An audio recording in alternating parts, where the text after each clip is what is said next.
ان الحمد للہ وحدہ والصلاة والسلام علی من لا نبی بعد اما بعد۔ عزیز بھائیو، ہمارے ہاں ایک فرقہ ایسا پایا جاتا ہے، ایک گروہ ایسا پایا جاتا ہے کہ جس کا یہ عقیدہ ہے کہ نبی علیہ الصلاۃ والسلام یا انبیاء کرام جتنے بھی گزرے ہیں وہ معصوم تو تھے، ان کے بعد بھی کچھ لوگ ایسے ہیں جو معصوم ہیں۔ آپ پریشان ہوں کہ معصوم کیا ہوتا ہے؟ معصوم جو اب اس شرعی طور پہ استعمال ہوتا ہے وہ کہتے ہیں کسی چیز سے بچنا، کسی چیز سے بچنا۔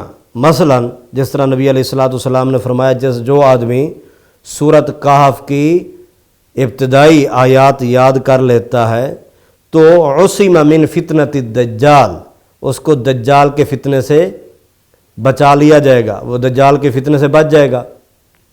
تو عصمہ یہ عصمت حفاظت کے معنی میں بھی ہے، لہذا یہ محفوظ رہنا گناہوں سے، منکرات سے، بے حیائی سے اور محرمات سے، جن چیزوں کو حرام کیا گیا ہے اللہ تبارک و تعالیٰ نے، وہ حرام کردہ چیزوں سے معصوم ہونا، بچنا، محفوظ ہونا، یہ کس کا کام ہے؟ انبیاء، یہ سب محفوظ ہے۔ لیکن وہ گروہ، وہ ٹولہ، وہ جماعت، وہ فرقہ یہ کہتے ہیں کہ نہیں، انبیاء کے بعد بھی ہمارے امام اہل تشیع یہ کہتے ہیں کہ ہمارا امام جو ہیں وہ سب معصوم تھے، معصوم عن الخطا تھے، ان سے کوئی خطا نہیں ہو سکتی تھی۔ عزیز بھائیو، یہ کفری عقیدہ ہے، کفریہ، کہ معصوم عن الخطا صرف اور صرف انبیاء کی ذات ہے۔ نبی علیہ الصلاۃ والسلام معصوم ہیں، بلکہ شیعہ حضرات تو یہ اہل تشیع اتنا بھی کہتے ہیں کہ نہیں، رسول اور نبی میں بھی فرق کرتے ہیں۔ وہ کہتے ہیں رسول جو ہے اس سے غلطی کا امکان ہو سکتا ہے، نعوذ باللہ، اور ساتھ وہ دلیل کیا دیتے ہیں؟ کہتے ہیں بدر کے میدان میں غلطی ہوئی تھی فدیہ لینے میں، نبی علیہ الصلاۃ والسلام فدیہ لے کے انہوں نے چھوڑ دیا تھا، لہذا بھی وہ کر سکتے ہیں، لیکن اللہ تعالیٰ ان کو فوری بتلا دیتے ہیں۔ ایسی بات نہیں میرے عزیز بھائیو، انبیاء سے ممکن ہی نہیں۔ اگر کوئی ایسا کام بالفرض جس طرح بدر والا واقعہ ہے تو اللہ تبارک و تعالیٰ خود یہ کرا کے تاکہ امت کے اس کو مسائل کے حل کے لیے، مثلا عصر کی نماز آپ صلی اللہ علیہ وسلم نے پڑھائی، 4 رکعت کی بجائے 2 پڑھا دی، پھر جب بتلایا گیا تو آپ نے 2 اور پڑھائی، 4 ہو گئی، تو وہاں سجدہ سہو کیا اور امت کے لیے ایک مسئلہ واضح کر دیا، مسئلے کا حل معلوم ہو گیا کہ اگر آدمی کوئی بھول جاتا ہے، کم نماز پڑھ لی تو جب پوری کر لے بعد میں کھڑے ہو کے، یا جب اس کو بتلایا جائے تو آخر میں سجدہ سہو ہوتا ہے۔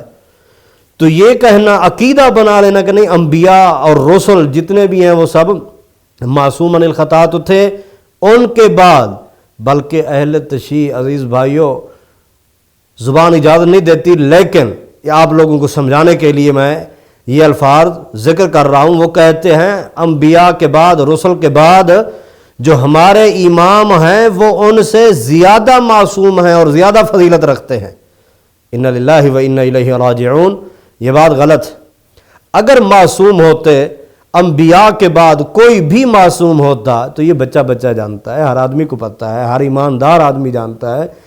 اگر یہ عقیدہ ہوتا یا اگر اللہ نے یہ قانون بنایا ہوتا کہ اگر کوئی معصوم ہے تو وہ صحابہ ہوتے، صحابہ سب سے سچی جماعت ہے، صحابہ معصوم ہوتے غلطیوں سے، لیکن صحابہ سے بھی غلطی کا امکان ہے، چاہے جائے کہ وہ غلطیوں سے بچتے ہیں، وہ بہت بھی حفاظت کرتے ہیں، غلطیوں سے بچتے ہیں، منکرات سے، نافرمانیوں سے بچتے رہے بھی ہیں، اور جنت کا بھی ان کے لیے اعلان کیا گیا ہے۔ لیکن یہ کہہ دینا کہ نہیں ہمارے امام معصوم ہیں، یہ بات بہت ہی غلط ہے اور کفری عقیدہ ہے۔ صحابہ کرام رضوان اللہ علیہم مجمعین عظیم، نبی علیہ الصلوۃ والسلام کی بعد اگر کوئی سچی جماعت ہے تو صحابہ کی ہے، اور ان صحابہ میں سے بھی افضل ترین اگر کوئی ہے تو ابو بکر صدیق رضی اللہ تعالیٰ عنہ ہے۔ بارہا اور ہر مقام پہ انہوں نے کوشش کی، گناہ سے بچے ہیں الحمدللہ۔ لیکن یہ عقیدہ نہیں بنا لینا۔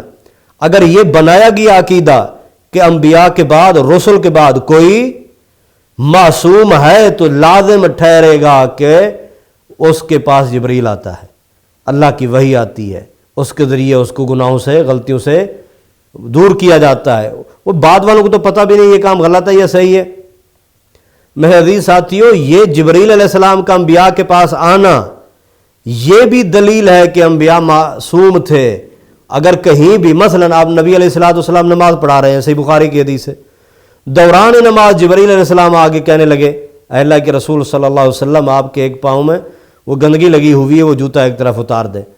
ایک پاؤں ٹھیک ہے، تو ایک پاؤں والا جوتا وہ ٹھیک تھا، دوسرے میں گندگی لگی ہوئی تھی، آپ صلی اللہ علیہ وسلم کو پتہ نہیں تھا، تو اوپر سے جبرائیل علیہ السلام آئے، لہذا بتلا دیا، فوری اس کا مسئلہ حل ہو گیا. نہ ہی نبی علیہ السلام نے جان بوجھ کے وہ کام کیا ہوتا. تو عزیز بھائیوں، اگر یہ کہنا کہ ہمارے امام معصوم ہیں، یہ معصومیت جو ہے اس میں لازم آتا ہے پھر ان کے پاس وہی آتی ہے، یہ جبرائیل علیہ السلام آتے ہیں، نعوذ باللہ، یہ بات غلط ہے. صحابہ کرام سے غلطی ہوئی، قرآن فہمی بھی ہوئی ہے، لیکن فوری ان کا ازالہ ہو گیا، انہوں نے سمجھا آگے. اور بعد میں بھی ان سے مثلا حضرت عمر رضی اللہ تعالیٰ عنہ نے اعلان کر دیا تھا کہ اے ساتھیو کہ جاؤ اس عورت کو رجم کر کے آؤ، سنسار کر کے آؤ. کیوں کہ اس سے بدکاری ہو گئی ہے، جبکہ وہ عورت جو تھی وہ مجنونہ تھی. اب صحابہ جب لے کے گئے اس کو رجم کر رہے ہیں، اس کو سنسار کر رہے ہیں، ابھی شروع ہوئے لیکن کیا نہیں، تیاری ہو گئی، پتھر اکٹھے ہو گئے سب کچھ. حضرت علی رضی اللہ تعالیٰ عنہ آگے، انہوں نے دیکھا بھی، فرمایا رک جاؤ، کیا کر رہے ہو جی، اس کو سنسار کرنا ہے. کون ہے؟ جب دیکھا بھی تو مجنونہ ہے، فرمانے لگے رک جاؤ، اس کو کچھ نہ کہو، مجھے امیر المومنین حضرت عمر رضی اللہ تعالیٰ عنہ سے ملنے دو. جب جا کے ملے تو پوچھنے لگے اے امیر المومنین عمر رضی اللہ تعالیٰ عنہ، اس کو آپ سنسار کروا رہے ہیں؟ جی ہاں. کیوں؟ اس سے بدکاری ہوئی ہے اور آپ کو پتہ ہے امیر المومنین یہ تو مجنونہ ہے. ہاں بالکل ٹھیک ہے، یہ تو مجنونہ ہے. تو فرمانے لگے میرے پاس اللہ کے رسول صلی اللہ علیہ وسلم کا وہ فرمان موجود ہے. نبی علیہ السلام فرماتے ہیں رفع، اللہ تعالیٰ نے قلم کو اٹھا دیا، رفع القلم، قلم اٹھا دیا گیا 3 آدمیوں سے. 3 ان میں سے کون؟ ایک ان میں سے وہ مجنونہ بھی ہے، کہ مجنون اسے اللہ نے قلم اٹھا لیا، اس سے کوئی خطا ہو جاتی ہے، غلطی ہو جاتی ہے، وہ تو دیوانہ ہے، وہ پاگل ہے، وہ مجنون ہے، وہ بے ہوش ہے، مدہوش ہے، ان کو پتہ نہیں ہے. ان سے اگر کوئی غلطی ہو گئی ہے تو اس سے اللہ تعالیٰ نے قلم اٹھا لیا ہے. لہذا جس سے اللہ تعالیٰ نے قلم اٹھا لیا تو آپ کیوں سے سزا دینا چاہتے ہیں؟ تو حضرت عمر رضی اللہ تعالیٰ عنہ فرمانے لگے بس اس کو واپس لے آؤ، اس کو رجم نہیں کیا جائے گا، سنسار نہیں کیا جائے گا، کیونکہ حدیث رسول اور قربان جائی ہے. امیر المومنین کے سامنے جب حدیث پیش کی گئی، فوری سر تسلیم خم، فوری اطاعت کی، اپنا فیصلہ واپس لیا، محمد الرسول اللہ صلی اللہ علیہ وسلم کے فیصلے کو نافذ کیا. عزیز بھائیوں، غلطیاں ہو جاتی ہیں اور یہ غلطیوں کا امکان ہے، لیکن حتی الوسع صحابہ کرام غلطیوں سے بچتے رہے ہیں. اور اگر کوئی معصوم ہوتا، صحابہ کی جماعت ہوتی، تابعین ہیں، تبع تابعین ہیں، آج تک بھی جتنا کوئی بڑا ولی بن جائے، بزرگ بن جائے، اولیاء اللہ کی صفات اپنا لے، لیکن ان سے غلطی کا امکان ضرور ہے، وہ معصوم عن الخطا نہیں ہے. یہ اور بات ہے کہ وہ کوشش کرتے ہیں رات دن کو، شب و روز اللہ اور اس کے رسول کے فرامین کے مطابق گزاریں، نافرمانی سے بچیں. اور یہ عقیدہ بنا لینا کہ اللہ اکبر ہمارے امام. ٹھیک ہے، ان اماموں میں زین العابدین بھی ہیں رحمۃ اللہ علیہ، جن کا اصل نام علی تھا، اس کی وجہ سے زیادہ عبادت کرنے کی وجہ سے ان کو زین العابدین کہنے لگے. تو وہ زین العابدین بھی اللہ کے ولی تھے اور بہت زیادہ عبادت کرنے والے تھے، لیکن یہ نہیں کہ وہ معصوم تھے، ان سے بھی غلطیاں ہو سکتی ہیں، امکان ہے. یہ انہوں نے ٹھیک ہے حفاظت تو کی ہے میرے عزیز بھائیوں. اور نعوذ باللہ ثم نعوذ باللہ یہ ساتھ انبیاء کو بھی کہہ دینا کہ نہیں، ان سے بھی زیادہ افضل ہے ہمارے امام. آدھی عقیدہ چل رہا ہے معصوم. معصوم کون؟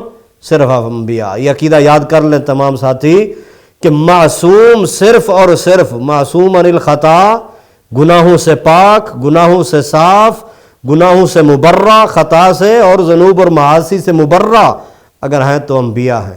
ارے بھائی، اگر انبیاء کے بعد کوئی اگر سچی جماعت ہوتی صحابہ، اس سے بھی ہٹ کر آپ دیکھ لیں نبی کا بیٹا حضرت نوح علیہ السلام جب کشتی میں بیٹھنے لگے، نوح علیہ السلام نے فرمایا بیٹھیے، کہنے لگے نہیں، سآوی الی جبل یعصمنی من الماء، کہ میں پہاڑ کی طرف جانا چاہتا ہوں، وہ پہاڑ اونچا ہے، وہ مجھے بچا لے گا.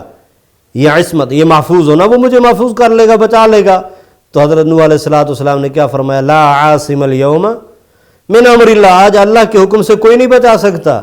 تو اس لیے انبیاء کی اولاد ہے تو ان سے بھی خطائیں ہوئی ہیں۔ حضرت یعقوب علیہ السلام کی اولاد ہے، یوسف علیہ السلام بھائی ہیں ان کے، بھائیوں نے بھائی کو اٹھا کے کنویں میں پھینک دیا اور آ کر کہتے ہیں جی ہمیں بھیڑیا کھا گیا ہے۔ لہذا خطائیں بعضوں سے ہوئی ہیں اور یہ ہونا ممکن ہے، امکان ہے، اور یہ نہیں کہہ سکتے کہ سارے خطا کرتے نہیں رہے۔ عزیز بھائیوں، یہ عقیدہ نہیں کہ وہ خطاؤں سے مبرہ ہیں، پاک ہیں، صاف ہیں، معصوم ہیں۔ معصوم عن الخطا صرف انبیاء کی ذات ہیں، ان کے بعد صحابہ ہیں، تابعین ہیں، تبع تابعین ہیں، اتقیاء ہیں، صلحاء ہیں، اولیاء اللہ ہیں، جو بھی محدثین ہیں ان سے خطا کا ہونا ممکن ہے، وہ معصوم عن الخطا نہیں ہیں۔ لہذا ائمہ تو کجا رہ گیا، اہل تشیع کا امام ہو یا کوئی اور امام ہو، معصوم عن الخطا نہیں ہے۔ معصوم عن الخطا انبیاء کی ذات ہے۔ اللہ ہمیں عقیدہ سمجھنے کے بعد عمل کی توفیق نصیب فرمائے۔ وما علیہ الا البلاغ المبین۔